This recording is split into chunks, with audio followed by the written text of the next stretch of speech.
In marker. The title of the movie is Rocky Balboa, but it is the 6th installment of Rocky.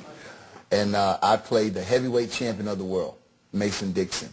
We spent 2 months choreographing the boxing scene, which will be the meat and the gravy of this movie. It's never been done where you have had a reigning world champion playing a reigning world champion, and what he brings to it is a certain kind of grace and realism that has not been seen in the other ones. Here's what's great about Antonio. See how he sits down on a punch like a real pro as opposed to like an actor?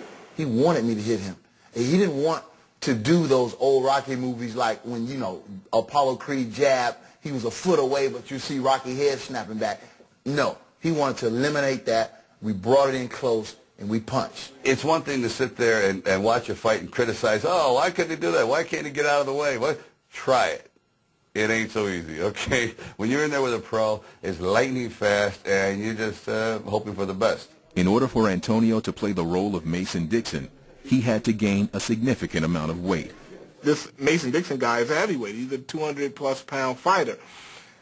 And so that's not Antonio Tarver. Tarver is a light heavyweight. He's not a 200-pounder. You know, I had to go out there and put on a few pounds to look like the monstrous heavyweight that they wanted me to look like. He looked like he was probably close to 200 bills for the movie, you know, about 200, 205 pounds. Mid-200s, that's the way I want to put it.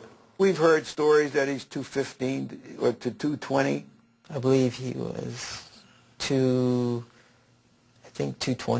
222. I thought that Sylvester Stallone had a premonition about the future. You know, I had planned on staying at heavyweight and just, you know, really filling out. And we were on our way. I know he really wanted to fight Mike Tyson. That's what he was harping on a lot during the time he was filming the movie. And they were going back and forth a little bit. We had offers on the table. We was in serious negotiation with Mike. Mike just didn't want to do it anymore. So then he thought about fighting James Toney, but that's a tougher fight.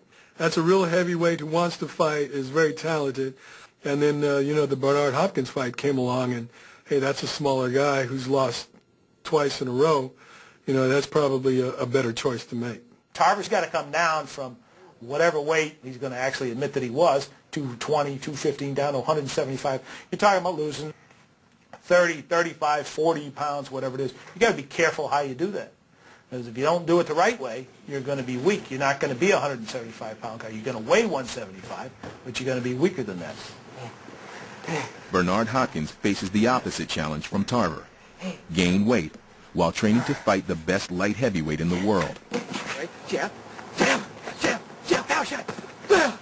Jab, jab. Don't waste the energy.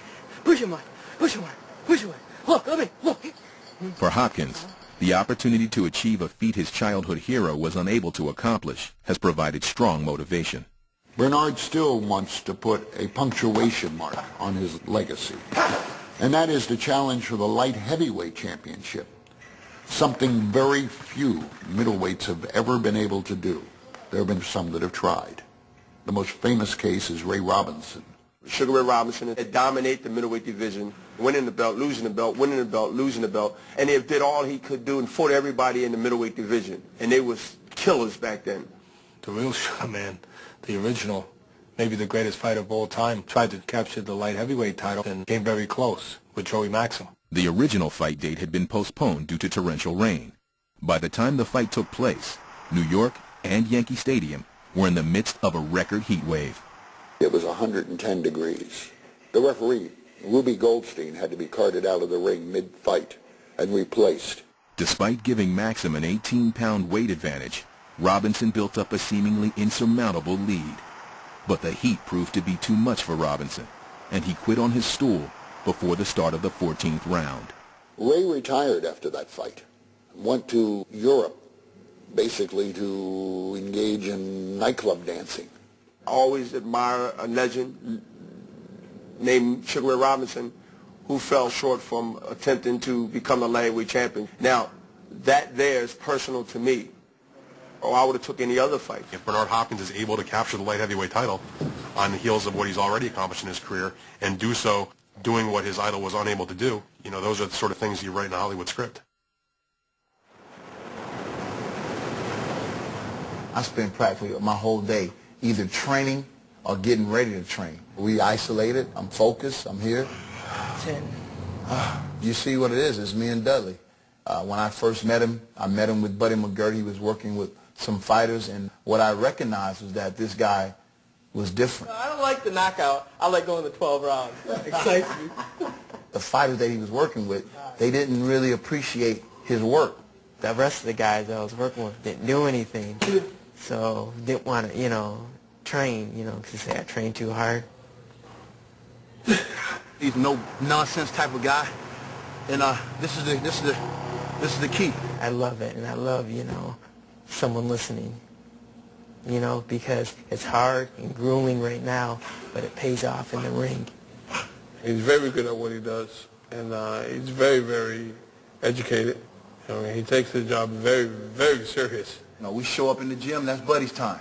But most of my work, most of my real intense, hard work, get done with this guy. You the guys, the first guys that we let in here. This is like intricate, this real secretive type of shit right here, what y'all viewing. You know what I mean? We don't let people see this. On Mondays, Wednesdays, and Fridays, we get up at 5:45, and we do 6 to 10 miles at the beach. He's not a guy on a bicycle. He's not a guy riding in the car. He's out there working with me, and that's great. Sometimes Dudley gets carried away. Like Antonio will be 172, and Dudley's like, well, we're going to run 4 miles from on Antonio's like, for what? And then Dudley's like, well, they got lactic acid built up, and you got, I'm like, yo, man, listen, let it build up. He ain't going to run that much. This guy's at another level when it comes down to strength and conditioning, man. I have to really, truth be told, I got to protect myself from this guy. I mean, he'll kill me. That's what it boils down to. He'll kill me. He'll hurt me. He gets so wrapped up in what we're doing, and he want to see it instantly. He want to see the finished product today. I'm saying, Dudley, we got a month and a half, baby. Let's just slow it down a little bit. We'll get there. This is the hardest part, training. The fights, it's icing on the cake. We got to meet Buddy McGirt at 2. Mason Dixon! This is not a job that when you leave here, it stays here when you're a fighter. You got to take it home with you every day. And think about it. You're a trainer, you got to take it home with you. Because you're thinking of different things to do to keep your fighter on his toes, to keep it interesting to him so they don't get bored. You got 2 months, so you got to make it fun, but at the same time serious. So it's a lot of work, and a lot of people don't see that. In addition to his responsibility as strength and conditioning coach, it's Dudley Pierce's job to monitor Antonio's diet. He prepare all my meals. He makes sure we're eating what we're supposed to eat, and right now we've eliminated even chicken. It's totally turkey, and it's fruit and it's vegetables. And it's, no white, a lot of fish, and nothing made with white flour. I'm hungry, I'm starving, you know what I'm saying? I get impatient. I have low tolerance for bull. Sometimes he'll get moody, but then I'll give him yogurt or some Jell-O. Oh man, there's some days, man, that he can smell. He thinks he smells food, and he flips out. He could be shadow boxing. He's like, "Who got food in the gym?" And we be like, "Man, what the hell are you talking about, man? Ain't nobody got no food in the gym." The weight's not a problem at all. He'll be strong. He'll be strong. Antonio's always had to lose weight when he came to camp, so there's nothing new. I'll be on weight. I'll make weight. I'll be in great shape. I'll be in great condition. I don't think the question is whether he makes the weight. The question is whether he's gone through training fighting the scale rather than the opponent.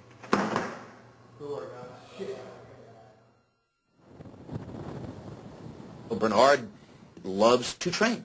He's never out of shape. His body is immaculately kept. He does not have bad habits.